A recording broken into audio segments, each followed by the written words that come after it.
So often we think because we are doing God's work that we're not going to face obstacles, that we are not going to face resistance. But here we have a prime example of someone living for God, someone who literally has a book of the Bible penned in their name.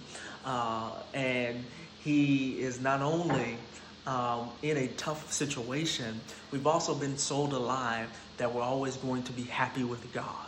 We've been sold a lie to believe that we're always going to enjoy every decision that God makes concerning our lives. We've been sold a lie to believe that we're always going to feel what God told us to do.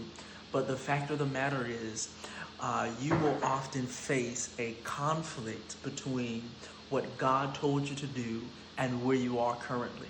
You will face a conflict between how you feel about your life and how God feels about your life.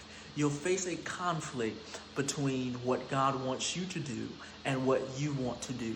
This is the epitome of following Jesus.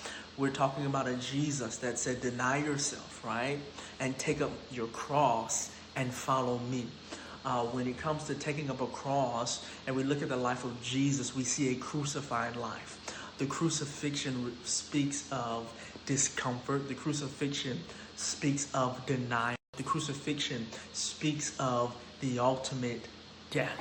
The crucifixion speaks of handing yourself over to a process and to a system that you may not want to, that does not have your best interest at hand all the time.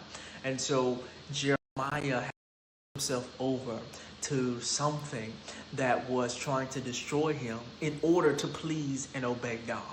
And so there are times in our lives where this conflict, this frustration, this inner turmoil will bring us to a place where we really begin to want to abdicate what God called us to do.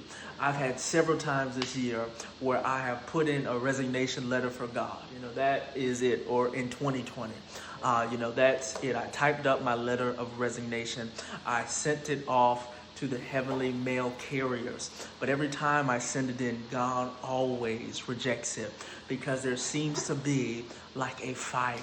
There seems to be like a fire, right? A lot of times when we think of fire in the things of God, we think about when God is starting something or when God is purifying something.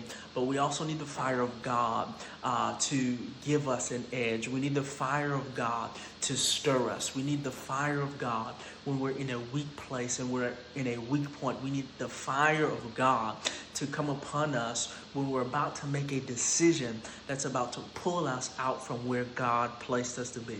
Because the safest place to be is where God wants you to be.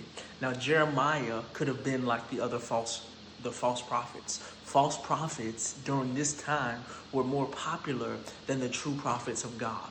They had more esteem. They were more highly regarded. They're the ones that got the proverbial front seat when they walked into church, right? The false prophets were the one that received honor. Even Jesus spoke of this, right? When he spoke to the Pharisees, he said, told them essentially, you're the sons of the false prophets, but the true prophets, your fathers killed, your fathers persecuted, your fathers murdered. So the true prophets were murdered while the false prophets stood and they lived.